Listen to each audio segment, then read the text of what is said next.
ओम शांति। 21 अप्रैल 2025। बाप दादा के मधुर महावाक्य।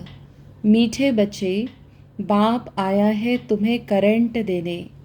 तुम देही अभिमानी होंगे। बुद्धि योग एक बाप से होगा तो करंट मिलती रहेगी। प्रश्न, सबसे बड़ा आसुरी स्वभाव कौन सा है जो तुम बच्चों में नहीं होना चाहिए? उत्तर, अशांति फैलाना। यह है सबसे बड़ा आसुरी स्वभाव। अशांति फैलाने वाले से मनुष्य तंग हो जाते हैं। वह जहाँ जाएंगे वहाँ अशांति फैला देंगे। इसलिए भगवान से सभी शांति का वर मांगते हैं। गीत। यह कहानी है दीवे और तूफान की। ओम शांति। मीठे मीठे सिकिलदे बच्चों ने गीत की लाइन सुनी।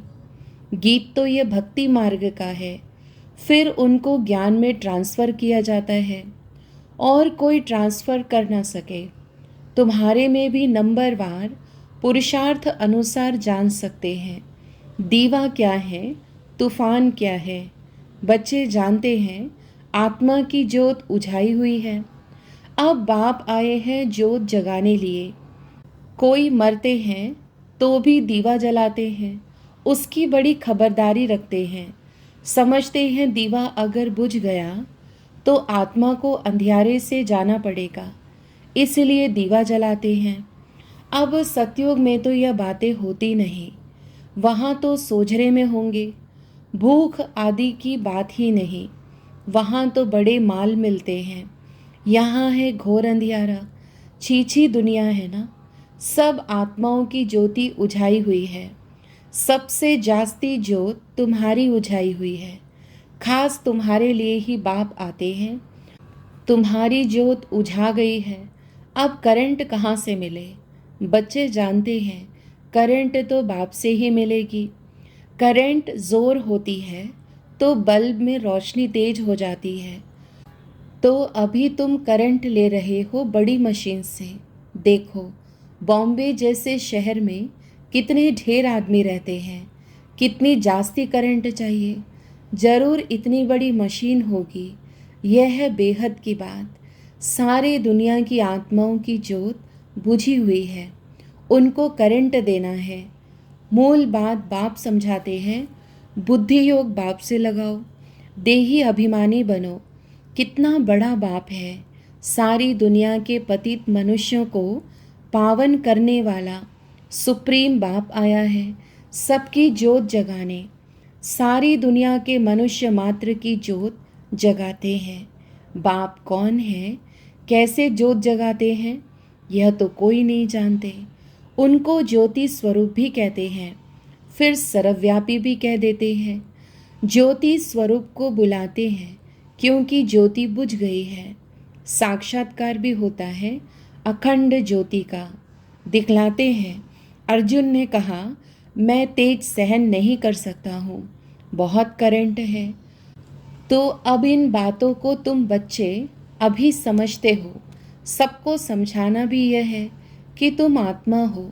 आत्माएं ऊपर से यहाँ आती है। पहले आत्मा पवित्र है, उनमें करंट है, सतो प्रधान है। गोल्डन एज में पवित्र आत्माएं हैं, फिर उनको अपवित्र भी बनना है। जब अपवित्र बनते हैं तब गॉड फादर को बुलाते हैं कि आकर लिबरेट करो, अर्थात दुख से मुक्त करो। लिबरेट करना और पावन बनाना दोनों का अर्थ अलग अलग है। जरूर कोई से पतित बने हैं तब कहते हैं बाबा आओ, आकर लिबरेट भी करो, पावन भी बनाओ। यहाँ से शांति धाम ले चलो, शांति का वर दो। अब बाप ने समझाया है, यहाँ शांत में तो रह नहीं सकते। शांति तो है ही शांति धाम में। सतयुग में एक धर्म, एक राज्य है तो शांति रहती है, कोई हंगामा नहीं। यहाँ मनुष्य तंग होते हैं अशांति से। एक ही घर में कितना झगड़ा हो पड़ता है। समझो स्त्री पुरुष का झगड़ा है तो माँ बाप, बच्चे, भाई बहन आदि सब तंग हो पड़ते हैं। अशांति वाला मनुष्य जहाँ जाएगा अशांति ही फैलाएगा, क्योंकि आसुरी स्वभाव है ना। अभी तुम जानते हो सतयुग है सुख धाम, वहाँ सुख और शांति दोनों है। और वहाँ अर्थात परम धाम में तो सिर्फ शांति है। उनको कहा जाता है स्वीट साइलेंस होम। मुक्ति धाम वालों को सिर्फ इतना ही समझाना होता है, तुमको मुक्ति चाहिए ना, तो बाप को याद करो। मुक्ति के बाद जीवन मुक्ति जरूर है। पहले जीवन मुक्त होते हैं, फिर जीवन बंध में आते हैं। आधा आधा है ना। सतो प्रधान से फिर सतो रजो तमो में जरूर आना है। पिछाड़ी में जो एक आधा जन्म लिए आते होंगे, वह क्या सुख दुख का अनुभव करते होंगे। तुम तो सारा अनुभव करते हो। तुम जानते हो इतने जन्म हम सुख में रहते हैं, फिर इतने जन्म दुख में होते हैं। फलाने फलाने धर्म नई दुनिया में आ नहीं सकते, उनका पार्ट ही बाद में है। भल नया खंड है उनके लिए, जैसे कि वह नई दुनिया है। जैसे बौद्धि खंड, क्रिश्चियंस खंड नया हुआ ना, उनको भी सतो रजो तमो से पास करना है। झाड़ में भी ऐसा ही होता है ना, आहिस्ते आहिस्ते वृद्धि होती जाती है। पहले जो निकले वह नीचे ही रहते हैं। देखा है ना, नए नए पत्ते कैसे निकलते हैं। छोटे छोटे हरे पत्ते निकलते रहते हैं, फिर बोर अर्थात फूल निकलता है। नया झाड़ बहुत छोटा है, नया बीज डाला जाता है। उनकी पूरी परवरिश नहीं होती तो सड़ जाता है। तुम भी पूरी परवरिश नहीं करते हो तो सड़ जाते हो। बाप आकर मनुष्य से देवता बनाते हैं, फिर उसमें नंबरवार बनते हैं। राजधानी स्थापन होती है ना, बहुत फेल हो पड़ते हैं। बच्चों की जैसे अवस्था है, ऐसा प्यार बाप से मिलता है। कई बच्चों को बाहर से भी प्यार करना होता है। कोई कोई लिखते हैं, बाबा हम फेल हो गए, पतित बन गए, अब उनको कौन हाथ लगाएगा। वह बाप की दिल पर चढ़ नहीं सकते। पवित्र को ही बाबा वर्षा दे सकते हैं। पहले एक एक से पूरा समाचार पूछ पोता मेल लेते हैं। जैसी अवस्था वैसा प्यार। बाहर से भल प्यार करेंगे, अंदर जानते हैं यह बिल्कुल ही बुद्धू है, सर्विस कर नहीं सकते। ख्याल तो रहता है ना, अज्ञान काल में बच्चा अच्छा कमाने वाला होता है तो बाप भी बहुत प्रेम से मिलेगा। कोई इतना कमाने वाला नहीं होगा तो बाप का भी इतना प्यार नहीं रहता।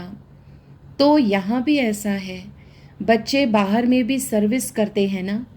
भल कोई भी धर्म वाला हो, उनको समझाना चाहिए। बाप को लिबरेटर कहा जाता है ना। लिबरेटर और गाइड कौन है, उनका परिचय देना है। सुप्रीम गॉड फादर आते हैं, सबको लिबरेट करते हैं। बाप कहते हैं तुम कितने पतित बन गए हो, प्योरिटी है नहीं, अब मुझे याद करो। बाप तो एवर प्योर है, बाकी सब पवित्र से अपवित्र जरूर बनते हैं।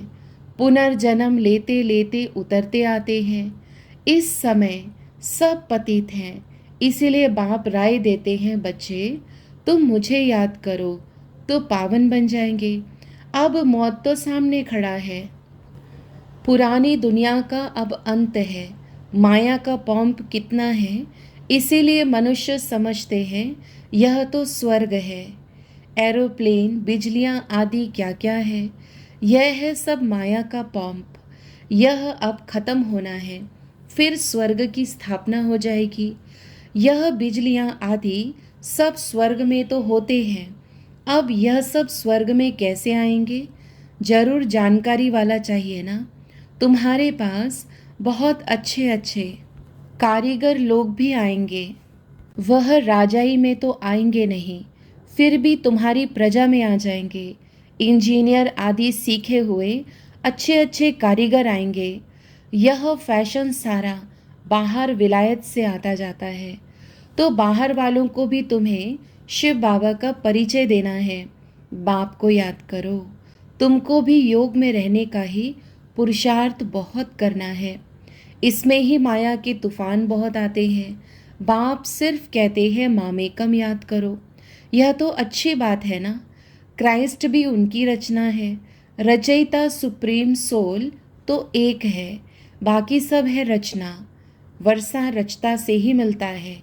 ऐसे ऐसे अच्छी पॉइंट्स जो हैं वह नोट करने चाहिए।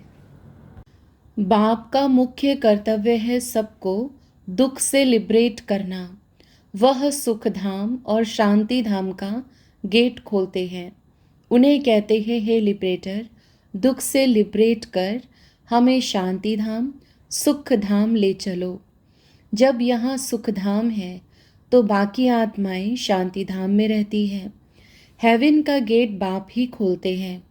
एक गेट खुलता है नई दुनिया का, दूसरा शांति धाम का। अब जो आत्माएं अपवित्र हो गई हैं उनको बाप श्रीमत देते हैं, अपने को आत्मा समझो, मुझे याद करो तो तुम्हारे पाप कट जाएं। अब जो जो पुरुषार्थ करेंगे तो फिर अपने धर्म में ऊंच पद पाएंगे। पुरुषार्थ नहीं करेंगे तो कम पद पाएंगे।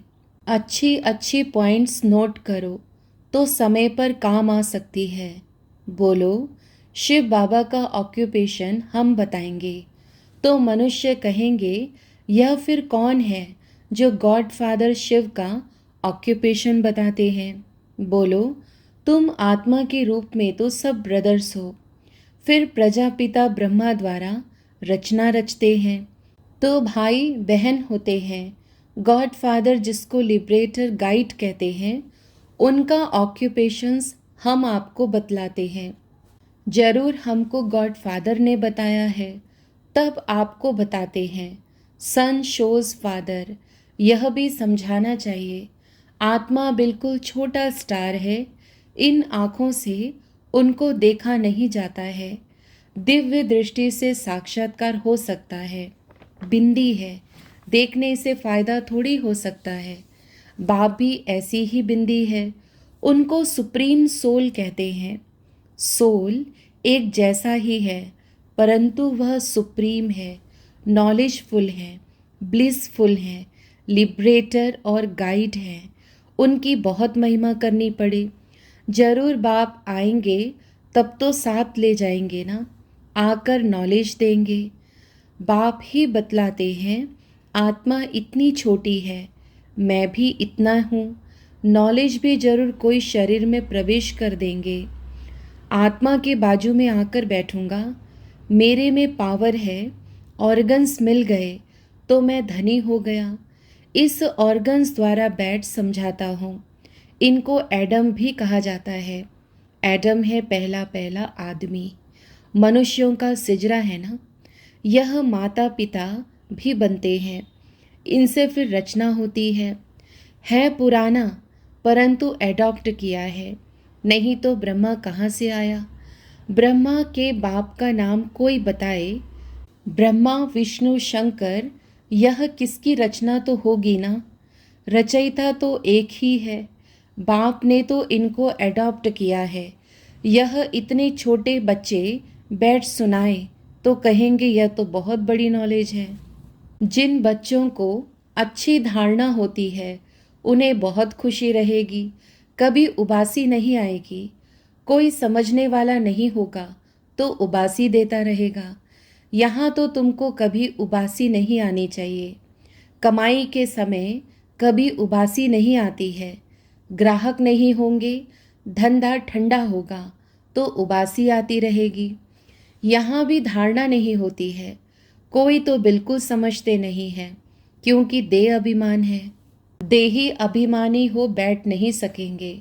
कोई ना कोई बाहर की बातें याद आ जाएंगी।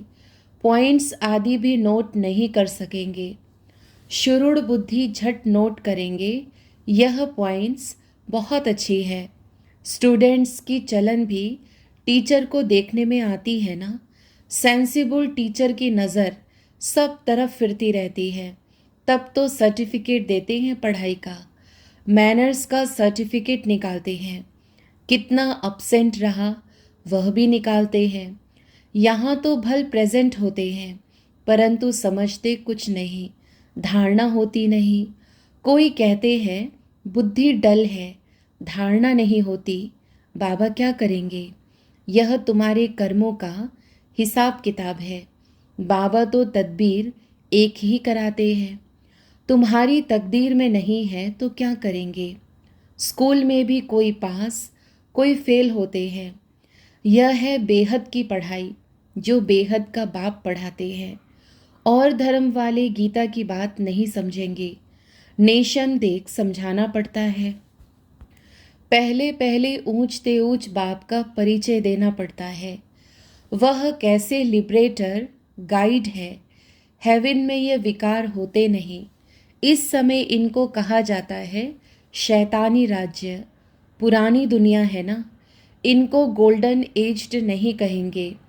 नई दुनिया थी, अब पुरानी हुई है। बच्चों में जिनको सर्विस का शौक है तो पॉइंट्स नोट करना चाहिए। अच्छा, मीठे मीठे सिकी लधे बच्चों प्रति माता पिता बाप दादा का याद प्यार और गुड मॉर्निंग। रूहानी बाप की रूहानी बच्चों को नमस्ते। धारणा के लिए मुख्य सार। पहला, पढ़ाई में बहुत बहुत कमाई है, इसलिए कमाई खुशी खुशी से करनी है। पढ़ते समय कभी उबासी आदि न आए। बुद्धि योग इधर उधर न भटके। पॉइंट्स नोट कर धारणा करते रहो। दूसरा, पवित्र बन बाप के दिल का प्यार पाने का अधिकारी बनना है। सर्विस में होशियार बनना है। अच्छी कमाई करनी और करानी है। वरदान, मरजीवा जन्म की स्मृति से सर्व कर्म बंधनों को समाप्त करने वाले कर्म योगी भव। यह मरजीवा दिव्य जन्म कर्म बंधनी जन्म नहीं, यह कर्म योगी जन्म है। इस अलौकिक दिव्य जन्म में ब्राह्मण आत्मा स्वतंत्र है, ना कि परतंत्र। यह देह लोन में मिली हुई है सारे विश्व की सेवा के लिए। पुराने शरीरों में बाप शक्ति भरकर चला रहे हैं। जिम्मेवारी बाप की है, ना कि आपकी। बाप ने डायरेक्शन दिया है कि कर्म करो, आप स्वतंत्र हो। चलाने वाला चला रहा है। इसी विशेष धारणा से कर्म बंधनों को समाप्त कर कर्म योगी बनो। स्लोगन, समय की समीपता का फाउंडेशन है बेहद की वैराग्य वृत्ति। अव्यक्त इशारे, कंबाइंड रूप की स्मृति से सदा विजयी बनो। जितना जितना याद में रहेंगे उतना अनुभव करेंगे कि मैं अकेला नहीं, लेकिन बाप दादा सदा साथ है। कोई भी समस्या सामने आए तो यही स्मृति में रहे कि मैं कंबाइंड हूँ, तो घबराएंगे नहीं। कंबाइंड रूप की स्मृति से कोई भी मुश्किल कार्य सहज हो जाएगा। अपने सब बोझ बाप के ऊपर रख स्वयं हल्के हो जाओ तो सदा अपने को खुश नसीब अनुभव करेंगे और फरिश्तों के समान नाचते रहेंगे। अच्छा, ओम शांति।